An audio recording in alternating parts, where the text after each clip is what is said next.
नमस्कार। स्वागत है आप सभी का मेरे आज के इस वीडियो में। मैं राजस्थान शिक्षा महाविद्यालय की assistant professor Mrs Anita Parekh. विद्यार्थियों, अपने आज के इस वीडियो में मैं आपके लिए शिक्षा शास्त्री प्रथम वर्ष के लिए अधिगम एवं शिक्षण प्रक्रिया विषय के इकाई संख्या 1 के टॉपिक के विषय में चर्चा करूंगी। इकाई 1 का टॉपिक शिक्षण के सिद्धांत। आज हम अपने इस विषय पर चर्चा करेंगे। हमारे पिछले वीडियो में हमने इसी टॉपिक पर शिक्षण के सिद्धांत पर चर्चा की थी। उसमें हमने शिक्षण के सामान्य सिद्धांतों के विषय में चर्चा की थी। अपने आज के इस वीडियो में उसी क्रम को आगे बढ़ाते हुए आज हम शिक्षण के सिद्धांतों के विषय में चर्चा करेंगे। तो चलिए हम चलते हैं शिक्षण के मनोवैज्ञानिक सिद्धांतों की ओर। शिक्षण के पहला हमने पढ़ा था शिक्षण के सामान्य सिद्धांत, और दूसरा जो है वो है शिक्षण के मनोवैज्ञानिक सिद्धांत। विद्यार्थियों, जैसा कि हम सब जानते हैं कि जो शिक्षा है वह आजकल बाल केंद्रित शिक्षा का रूप ले चुकी है। बाल केंद्रित जो शिक्षा का संप्रत्यय आया है वह मनोविज्ञान की देन है, जिसका तात्पर्य है कि बालकों को उनकी योग्यताओं, उनकी क्षमताओं, उनकी रुचियों, उनके मानसिक स्तर, उनकी आयु आदि सभी को ध्यान में रखते हुए शिक्षा प्रदान की जानी चाहिए। और बालकों के इसी मनोविज्ञान को ध्यान में रखते हुए कुछ मनोवैज्ञानिकों ने प्रभावशाली शिक्षण हेतु कुछ मनोवैज्ञानिक सिद्धांतों का निर्माण किया। आज हम अपने इस वीडियो में उन्हीं मनोवैज्ञानिक सिद्धांतों की चर्चा करेंगे। तो पहला हमारा सिद्धांत है अभिप्रेरणा एवं रुचि का सिद्धांत। अभिप्रेरणा तथा रुचि शिक्षण प्रक्रिया में महत्वपूर्ण भूमिका निभाती है। इस सिद्धांत के अनुसार शिक्षक और छात्र दोनों ही अभिप्रेरित होकर रुचिपूर्वक कार्य करते हैं। फलस्वरूप अधिगम प्रक्रिया अधिक सजीव होती है और प्रभावशाली होती है। अर्थात विद्यार्थी को जब प्रेरित किया जाता है, उसमें रुचि जागृत की जाती है शिक्षण हेतु, तो वह बहुत अच्छे से सीखता है। इसी तरह शिक्षक और छात्र जब दोनों में अभिप्रेरणा होगी, दोनों में रुचि होगी पढ़ने पढ़ाने की, अधिगम करने और कराने की, तो क्या होगा कि शिक्षण सजीव हो जाएगा और प्रभावशाली हो जाएगा। विद्यार्थी जो शिक्षक पढ़ा रहा है, जिसका अधिगम करवाना चाहता है शिक्षक, उसको विद्यार्थी बहुत अच्छे से सीख लेंगे, बहुत अच्छे से अधिगम कर लेंगे। दूसरा हमारा सिद्धांत है अभ्यास एवं आवृत्ति का सिद्धांत। अभ्यास एवं आवृत्ति का सिद्धांत। देखिए, हम सब जानते हैं कि जो भी ज्ञान हमने अर्जित किया है, यदि उसका अभ्यास और पुनरावृत्ति नहीं की जाए तो क्या होगा, हम उसे भूल जाएंगे।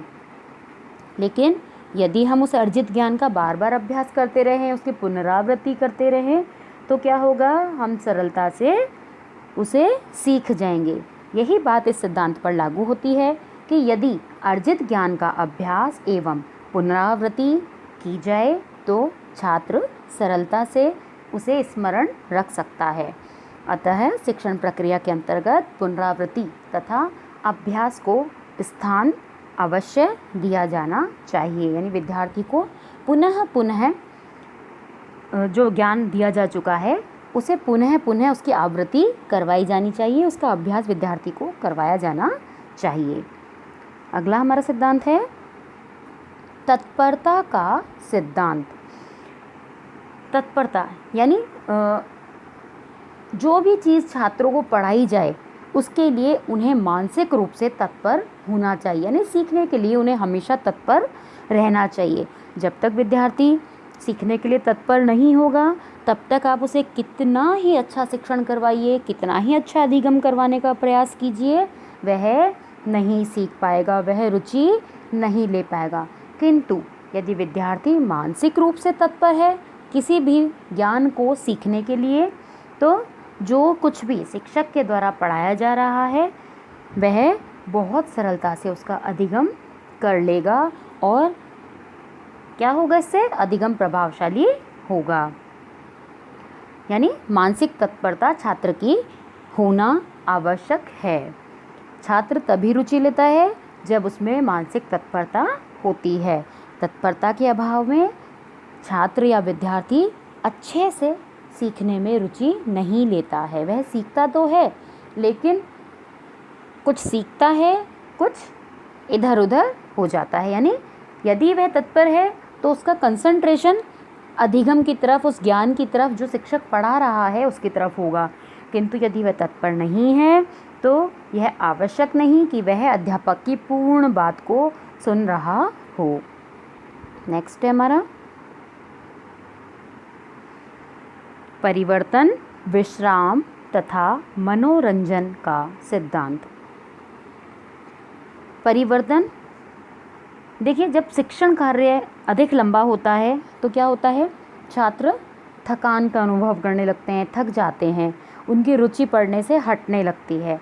ऐसी स्थिति में यदि विषय वस्तु, शिक्षण विधि या शिक्षण के वातावरण में परिवर्तन कर दिया जाए तो या फिर छात्रों को विश्राम के लिए समय दे दिया जाए या उनके मनोरंजन हेतु कुछ व्यवस्था कर दी जाए तो शिक्षण प्रभावशाली हो जाता है। तात्पर्य यह है कि जब विद्यार्थी बोर होने लगता है, शिक्षण कार्य में पिछड़ने लगता है, उस समय शिक्षण में उद्दीपन परिवर्तन करके विषय वस्तु के अंतर्गत बदलाव किया जाना चाहिए। शिक्षण विधियों में विभिन्नता का प्रावधान किया जाना चाहिए। साथ ही साथ शिक्षण अधिगम की जो प्रक्रिया है उसमें आवश्यकता के अनुसार विश्राम तथा मनोरंजन की व्यवस्था की जानी चाहिए, जिससे क्या होगा, छात्रों के मस्तिष्क को विश्राम मिल सकेगा और वह पुनः और सीखने के लिए तत्पर हो जाएंगे। या हम यूँ कह सकते हैं कि जब हम थक जाते हैं और हमें कोई काम बता दिया जाता है तो हमें उस कार्य को करने में बहुत कष्ट का अनुभव होता है। किंतु यदि हम कोई काम करके आए हैं और हमें कुछ समय का विश्राम मिल जाता है, उसके बाद हम पुनः कार्य करने के लिए तैयार हो जाते हैं। ठीक यही बात यहाँ भी लागू होती है कि जब काफ़ी लंबा अधिगम शिक्षण का कार्यक्रम है तो वहाँ क्या करना चाहिए, विद्यार्थी को थोड़ा सा विश्राम का समय दिया जाना चाहिए या मनोरंजन की उसकी व्यवस्था की जानी चाहिए, या फिर उद्दीपन परिवर्तन के द्वारा अपने शिक्षण अधिगम के कार्यक्रम में एक, जिसे हम कहेंगे कि शिक्षण अधिगम का जो कार्य हम करवा रहे हैं उसमें बदलाव लाना चाहिए। नेक्स्ट हमारा है प्रतिपुष्टि या पुनर्बलन का सिद्धांत। छात्रों ने जो भी कार्य किया उसकी हमने उन्हें प्रतिपुष्टि दी या उन्हें पुनर्बलन दिया। अच्छा किया, हमने कहा वेरी गुड, बहुत अच्छा, आपने अच्छा किया है। या जो भी कार्य वो कर रहे हैं उसका हमने उन्हें अच्छा नहीं किया, हमने उन्हें नकारात्मक, सकारात्मक, कई तरह के पुनर्बलन होते हैं, हमने उनकी तरह उन्हें पुनर्बलन दिया तो वो विद्यार्थी और प्रयास करते हैं। यानी किसी बच्चे ने अच्छा कोई कार्य किया, आपने उसे कहा वेरी गुड, बहुत अच्छा, तो बच्चा क्या होगा, एक प्रोत्साहित हो जाएगा और वह, यानी एक तरीके से हमने उसे पुरस्कृत कर दिया और वह बच्चा या वह विद्यार्थी क्या करेगा, और अच्छे से अच्छा करने का प्रयास करेगा। तो इस सिद्धांत के अनुसार हम छात्रों को, विद्यार्थियों को पुनर्बलन देकर शिक्षण को प्रभावशाली बना सकते हैं। उन्हें उनके अच्छे व्यवहार हेतु पुरस्कृत किया जाए, उनके द्वारा किए गए कार्यों की जो प्रगति है उसके विषय में उन्हें सूचनाएं दी जाएं कि आपने इतना अच्छा कार्य किया, आपका कार्य यहाँ तक था, उन्हें मतलब उनके कार्य के विषय में बताया जाए। जब इस तरह की हम स्थिति अपनाते हैं तो छात्र इस स्थिति में अपने कार्य को जल्दी समझता है और इस तरह से हम प्रतिपुष्टि या पुनर्बलन का प्रयोग करके अपने शिक्षण अधिगम की प्रक्रिया को प्रभावशाली बना सकते हैं। नेक्स्ट हमारा है ज्ञानेंद्रिय प्रशिक्षण का सिद्धांत। ज्ञानेंद्रिय प्रशिक्षण यानी ज्ञानेंद्रियाँ हम सब जानते हैं हमारी आँख, नाक, कान, जो हमारी ज्ञानेंद्रियाँ होती हैं, इनको प्रशिक्षित करके विद्यार्थी को हम प्रभावशाली शिक्षण प्रदान कर सकते हैं। अतः इस सिद्धांत के अनुसार प्रभावशाली शिक्षण के लिए यह आवश्यक है कि ज्ञानेंद्रियों को उचित प्रशिक्षण दिया जाए।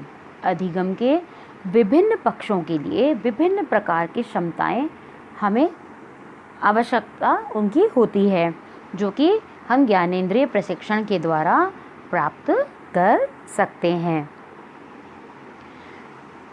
अगला हमारा है स्व अधिगम का सिद्धांत। स्व अधिगम यानी स्वयं अधिगम करना। इस सिद्धांत के अनुसार यदि छात्र स्वयं प्रयास करके सीखता है तो उनका सीखना अधिक प्रभावशाली होता है। शिक्षक को चाहिए कि वह छात्रों को इस प्रकार से निर्देशित करे कि वे स्वयं अधिगम की ओर प्रयास करें, यानी स्वयं पढ़ने की तरफ, स्वयं सीखने की तरफ अग्रसर हों, जिससे उनमें ज़्यादा से ज़्यादा आत्मविश्वास तथा आत्मनिर्भरता का विकास हो सके। यानी विद्यार्थी को करके सीखना पर बल दिया जाना चाहिए। विद्यार्थी को निर्देशित करके छोड़ दिया जाना चाहिए कि अब यह कार्य उसे स्वयं करना है। अध्यापक उसका मार्गदर्शन करे, उसका पथ प्रदर्शन करे और विद्यार्थी स्वयं उस कार्य को करके सीखे तो वह बहुत अच्छे से उसका अधिगम कर सकता है। नेक्स्ट हमारा है समूह गतिशास्त्र का सिद्धांत।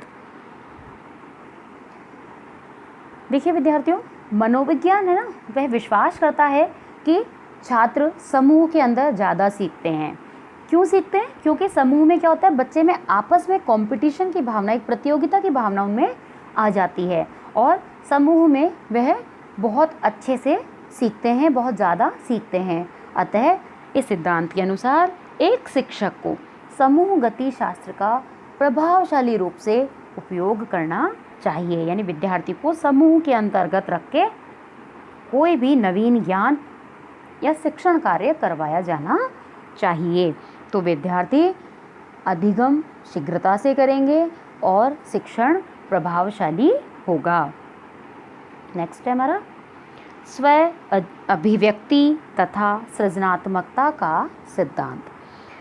स्व अभिव्यक्ति तथा सृजनात्मकता के सिद्धांत के अंतर्गत वे छात्र जो कक्षा में नए विचार, नई खोज, मौलिकता युक्त क्रियाएं प्रस्तुत करते हैं, उन्हें शिक्षक के द्वारा प्रोत्साहित किया जाना चाहिए। जिससे कि जब आप कक्षा में बच्चे को प्रोत्साहित करते हैं तो क्या होता है कि यही जो नवीन विचार थी, नवीन विद्यार्थी की खोज थी, जो उनके स्वयं की मौलिकता युक्त क्रियाएं थी, यही क्रियाएं बड़े होकर उन्हें एक नवीन आविष्कार, नवीन खोज करने के लिए समर्थ बनाती है। तो विद्यार्थी जो सृजनात्मकता का जो सृजन करता है किसी नवीन विचार का, किसी नवीन क्रिया का, या वह स्वयं की जो अभिव्यक्ति करता है, उसके लिए शिक्षक को इस सिद्धांत के अनुसार विद्यार्थी को कक्षा में प्रोत्साहित करना चाहिए। अगला हमारा है सहानुभूति तथा सहयोग का सिद्धांत।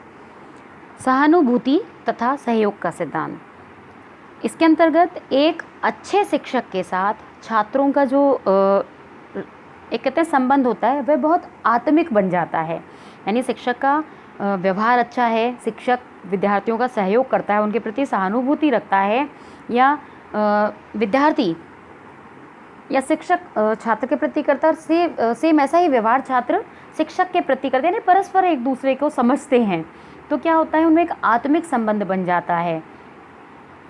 उससे क्या होता है, विद्यार्थी का अधिगम प्रभावशाली होता है, शिक्षण प्रभावशाली बनता है। क्यों? क्योंकि शिक्षक छात्रों की जो समस्याएं होती हैं उनको सरल बना देता है और विद्यार्थी का कहीं ना कहीं सहयोग कर देता है, यानी उनके साथ सहानुभूति रखते हुए। इसे हम एक उदाहरण से इसे समझें कि यदि कोई बच्चा बहुत परेशान है, नहीं पढ़ पा रहा है, तो विद्यार्थी को उसे तो शिक्षक को उसे डांटने की बजाय उससे सहानुभूति के रखते हुए उसे उसके समस्या को जानने का प्रयास करना चाहिए, जिससे कि विद्यार्थी अपनी मुश्किल को शिक्षक के समक्ष प्रस्तुत कर सके और शिक्षक उसका अधिगम कार्य करने में सहयोग कर सके।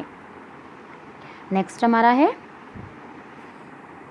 उद्दीपन का सिद्धांत। उद्दीपन के सिद्धांत के अंतर्गत एक अच्छा जो शिक्षक होता है वह अपनी कक्षा में छात्रों की अनुक्रियाओं के लिए समुचित उद्दीपनों की व्यवस्था करता है, जिससे कि छात्रों की रुचि शिक्षण अधिगम प्रक्रिया में बनी रहे। यानी एक तरीके से नहीं पढ़ाता है, वह जो क्रियाएं होती हैं उनमें उद्दीपन, यानी जहाँ पे शिक्षक को अपने स्वरों में उतार चढ़ाव ला करके, कुछ विद्यार्थियों को मॉडल वगैरह दिखा करके आदि कई प्रकार की चीज़ों को प्रयोग करके उद्दीपन की व्यवस्था शिक्षक कक्षा में कर सकता है, चित्र चार्ट वगैरह बना करके। इससे क्या होगा, विद्यार्थी में शिक्षण के प्रति रुचि जागृत होगी और शिक्षण प्रभावशाली होगा। नेक्स्ट है हमारा उपचारात्मक शिक्षण का सिद्धांत। एक अच्छा शिक्षक अपने छात्रों की योग्यताओं और क्षमताओं का समुचित ज्ञान रखता है। उसे पता होता है कि कक्षा में कौन से छात्र प्रतिभाशाली हैं, कौन से छात्र पिछड़े हुए हैं, और वह उन छात्रों के लिए उसी प्रकार से व्यवस्था करता है। प्रतिभाशाली छात्रों के लिए अलग से वातावरण की रचना करता है, जिससे कि उनकी प्रतिभा का और विकास हो सके। ठीक इसी तरह से वह पिछड़े हुए बालकों के लिए पिछड़ेपन के क्या कारण है उनकी खोज करता है, उस हेतु समुचित उपचारात्मक शिक्षण की व्यवस्था करता है, यानी उनके इस पिछड़ेपन को दूर करने का प्रयास करता है, जिससे कि छात्र जो विषय वस्तु उसको अधिगम करवाई जा रही है, जो सिखाई जा रही है, जो ज्ञान उसे प्रदान किया जा रहा है, उसे वह अपनी आवश्यकता के अनुसार सीख सके या अच्छी तरह से उसे अधिगम कर सके। तो विद्यार्थियों, ये थे शिक्षण के सिद्धांत, जिसमें हमने शिक्षण के सामान्य सिद्धांतों की चर्चा करी, शिक्षण के मनोवैज्ञानिक सिद्धांतों की चर्चा करी। आशा करती हूँ आपको मेरा आज का वीडियो पसंद आया होगा, समझ आया होगा। यदि आपको मेरा आज का वीडियो अच्छा लगे तो प्लीज़ लाइक कीजिएगा, शेयर कीजिएगा, सब्सक्राइब कीजिएगा। आज के लिए इतना ही। अगले वीडियो में फिर मिलेंगे, तब तक के लिए धन्यवाद।